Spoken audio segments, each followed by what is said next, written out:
For every Washington, Lincoln, Jefferson, or Roosevelt, there are at least 5 no-names who became president basically by default. To many of us, these are just seat-warming figureheads who did next to nothing with their time, only getting to keep their job for 4 years because they didn't openly kill any prostitutes or kick any puppies or things like that. And it's no wonder that children never portray them in poorly acted elementary school pageants. The thing is, that's not always the case. In fact, a good chunk of these forgotten nobody presidents did more than just sit on their ample tushes waiting for a better person to show up and be president. In fact, many of them introduced ideas and policies that were so far-reaching and innovative, we're still feeling the effects today. Not bad for people who only get mentioned in textbooks because it would be weird to leave them out. Number 10. Martin Van Buren strengthened paper money and saved the US from depression. Yes, him, the 8th president, the guy with the wildest mutton chops in history and, well, not much else to speak of. He, like everyone else in this video, came and went in one term or less and is generally considered to have done very little. Well, in Van Buren's case, this certainly wasn't true. He was the first president to save the country from depression way before FDR came along and made it cool. Basically, Andrew Jackson, with a cool president, screwed everything up by telling state banks, who all issued their own paper money, that their money was now useless because all banks could only accept gold and silver as payment going forward. And just like that, nobody had any money. Van Buren's response to this was to establish an independent treasury which would remove federal funds from poorly run state banks and attach all outgoing funds to a hard money standard. So if people had resorted to using their paper bills as toilet paper because they couldn't afford the real stuff, they'd have to get out of that habit real fast, lest they catch themselves wiping with real money. Getting this thing approved took literally his entire term thanks to that lovely thing called party politics. It passed into law 4 months before the voters fired him, presumably for doing nothing to help fill their wallets. Either that or they were simply scared of his mutton chops. It's too bad, really. The man basically saved the concept of paper money, and so next time you go to the bank and exchange 100 or those annoying little golden dollar coins for a crisper batch of $20 bills, drop to your knees and loudly praise the name of Van Buren. Don't worry, no one's going to judge you, except for the angry guard dogs that security is going to sick on you. Dogs are so judgmental. Number 9. Warren G. Harding saved the country after World War I. Ask anyone to name the worst president, and if you rule out the recent ones like Trump, Obama, or Bush Jr., they're probably going to respond with Warren G. Harding, a guy with enough corruption in his cabinet to make Nixon think that he kept bad company. He almost certainly would have been impeached for his administration's many scandals, except he had to go and die before anyone got to it. Stupid death. Well, it's a shame really, because he was pretty much responsible for saving the US after World War I and jump-starting the Roaring Twenties. A slew of countries banded together to form the League of Nations, which was basically the United Nations of the day, only run by lobotomy patients apparently. It completely failed, and Harding was smart enough to keep the US out of it. He wanted a return to normalcy, a focus on his own country and not every other country. He also wanted to end the extravagant wartime spending that kept the US drowning in mortar shells and battleships for a whole year of combat. The leadership sparked a decade of prosperity and jitterbugging, one that only ended when everybody woke up in 1929 and realized what a credit card balance was, how large theirs was, and how utterly screwed they all were. Number 8. James K. Polk brought half a country. Polk is probably the most popular overlooked president, which is a lot like getting a C+ in remedial English. He's gotten some schools named after him, most notably Al Bundy's. But what he did as president? Well, not a whole lot unless you count giving America half of the damn country. Yeah, Jefferson gets most of the credit for the Louisiana Purchase thing, but Polk saw his purchase and raised him, well, the rest of the nation. Some of the biggest, most important states in the Union, such as Texas and California, were acquired by Polk as part of Manifest Destiny. Polk and his supporters claimed that the expansion was God's will, but it was basically just a cool-sounding way to say, nice land, we'll take that. He had to fight a brief war with Mexico in order to get them to give up California, New Mexico, and Texas, and he averted yet another war with England over the Canadian border of Oregon. But he nevertheless managed to secure basically the entire western US in one measly term. For all that he brought his country, he gets forgotten by basically everybody, save for they might be giants. If Polk were alive today, he'd be honored, but he'd also be 217 years old and probably enjoying a second career as a scientific miracle. Number 7. John Tyler drew the line between America and Canada. Tyler is famous for being both the first human buzzard hybrid ever to assume high office, as well as for being the vice president to become president because his boss died. He rode out his term and then passed on the reins to James Polk, eager for 4 years down the line when he and Polk could debate over who was more irrelevant to the average Joe Schmo.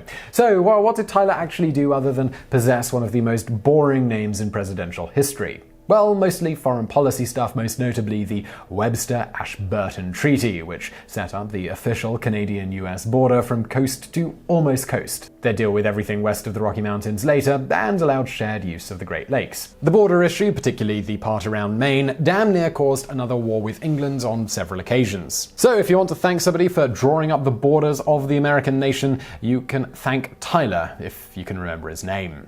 Number 6. Benjamin Harrison removed tariffs on sugar and other fun vices. Benjamin Harrison dealt with one of the strangest issues any president has ever had to overcome, and that's too much money. The previous administration left behind a $100 million surplus, mainly due to insanely high tariff, that's tax rates, on everything under the sun. Harrison's solution was to, well, tax people even more. This idea didn't work, as you might have surmised, and Harrison and his gigantic mole were trounced from office after one term. However, his attempts to keep at least some people happy resulted in a few tariffs being dropped completely. Suddenly, sugar, alcohol, and tobacco had vastly reduced taxes, and sugar growers even received a bounty of 2 cents per pound of sugar that they produced. So, in short, if you're into coffee with a lot of extra sugar, booze, or smokes, you can thank Harrison. And to those who might complain his low to zero vice tariffs killed the surplus and damn near bankrupted the country, do keep in mind, if you want to make an extremely sugary omelette, you have to break 100 million eggs. Number 5. James Garfield fought Senate corruption and won. James Garfield is best known for having a fat orange cat named after him, but other than that, pretty much nothing. He did get assassinated, but Lincoln's assassination was far more famous. His term was extremely short, but one guy managed to die even faster. His beard was awesome, but other presidents had way cooler ones. Garfield was quite simply just overshadowed in pretty much every respect. Except for one, though. Garfield set the precedent for telling politicians no if they tried to bully him into appointing their friends to high positions. Senatorial courtesy, a presidential obligation to consult with the Senate before appointing anybody to a federal position, was the unofficial law of the land. And naturally, if a nominee wasn't friendly with a particular senator, the president was expected to respect the senator's wishes and reject the nominee. Garfield was having none of that, and set out appointing anyone he damn well pleased, believing the president was more than just a registering clerk for the Senate. And since senatorial courtesy was strictly a wink-wink thing and not legal in any way, shape, or form, it was easily defeated. This vastly strengthened the executive branch, and Garfield got exactly what he wanted. Well, except for the part where his assassin was a supporter of the senators who expected the president to cater to their every whim. He probably didn't want that very much. Number 4. Chester A. Arthur reformed civil service and government jobs. Garfield's Vice President Chester Arthur hated his boss. He had no problem with senatorial courtesy and shady appointments since he never was actually elected to anything, he was merely appointed. Given that, we can probably see why he was cool with other people getting work the same way. Then he became president and did a complete 180 on the whole friends appointing friends thing. Arthur managed to completely overhaul civil service and the way people got government jobs. Before his accidental rise to the top job in the land, most government jobs were given to friends, family, and political allies, regardless of skill, ethics, or lack of either. Arthur passed the Pendleton Civil Service Reform Act in 1883, establishing a civil service commission which oversaw appointments for government jobs and set up a merit system where these jobs were given based on ability rather than connections. Thanks to Arthur, no longer can you blatantly give out jobs to cronies just because it beats having to pay them back those $20 that you owe them. Number 3. William Howard Taft's War on Monopolies.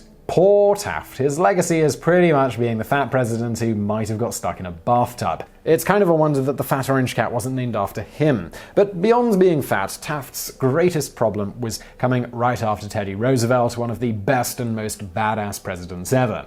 That guy was a pretty hard act to follow, especially if you didn't actually like being president, which described Taft to a T. The guy was a lawyer who despised playing politics, which did not endear him to the common man, who largely prefer their slimy lawyer presidents to also be slimy politicians. Even Taft's biggest accomplishment, trust-busting, is largely credited to Roosevelt. Teddy is famous for going after monopolies and trusts, but Taft did it far more often and far more successfully. Over his one term, Taft filed close to 100 antitrust suits, including the two biggest, US Steel and Standard Oil, the latter being successfully broken up due to Taft's efforts. Going forward, if a company became too big for its britches, it could be legally broken apart.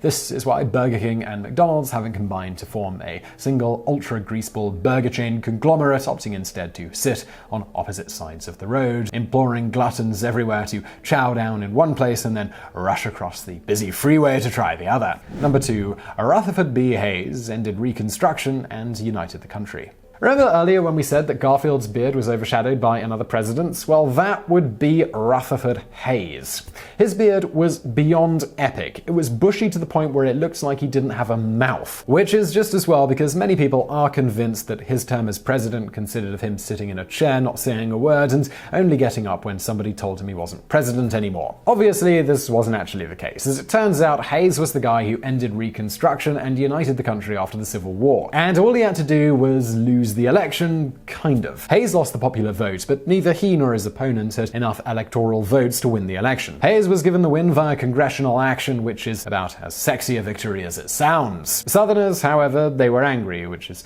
obviously shocking, and they threatened endless filibusters if Hayes was appointed. Apparently, the Civil War had taught them that if they couldn't beat the Yankees on the battlefield, they could at least talk them to death. To avoid this, an informal deal called the Compromise of 1877 was proposed. In it, Southern Democrats would accept a Hayes presidency and respect the rights of Southern blacks in exchange for Hayes removing all troops from the South, appointing at least one Southern Democrat to the cabinet, creating another transcontinental railroad, and helping to modernize and industrialize the South. This compromise worked. Hayes entered a unified country as president, and it was all rainbows and lollipops going forward from there. Number 1. William Henry Harrison invented modern campaign tactics. Yes, him, the guy known for exactly one thing, and that would be dying. He lasted a mere 30 days in office before succumbing to pneumonia. That's barely enough time to sneeze, which he did often because he was horribly sick for his whole presidential career. So how could he have been expected to do anything presidential in that time too? Well, simple. He changed politics before entering office. While campaigning against Martin Van Buren in 1841, Harrison invented an entirely new system of applying for the job, one based on shameless marketing, cheesy self-promotion, and utter bullcrap lies. Sounds just like now, actually, doesn't it? Well, Harrison held endless parades, was the subject of upbeat songs extolling him as the greatest leader you'll ever see, and stuck his aging face on everything: buttons, shirts, posters, even a damn cream jug. If they could fit his face on it, they stuck his face on it. Even his campaign slogan, Tippecanoe and Tyler too, was revolutionary due to making no sense whatsoever and being generally stupid and useless. But, well, it rhymed, and that meant Harrison won by a landslide. He also invented the ever-important political tactic of playing a fictional character. Despite being a wealthy son of one of the original signers of the Declaration of Independence, Harrison portrayed himself as a down-to-earth, blue-collar, folksy everyman who was very much a political outsider. By successfully hammering the "I'm just like you" message into voters' heads, Harrison provided a template for the electioneering that has become the preferred method for every politician ever. So I really hope you found that video interesting. If you did, give us a thumbs up below. Don't forget to subscribe, hit that notification bell if you want to, and as always, thank you for watching.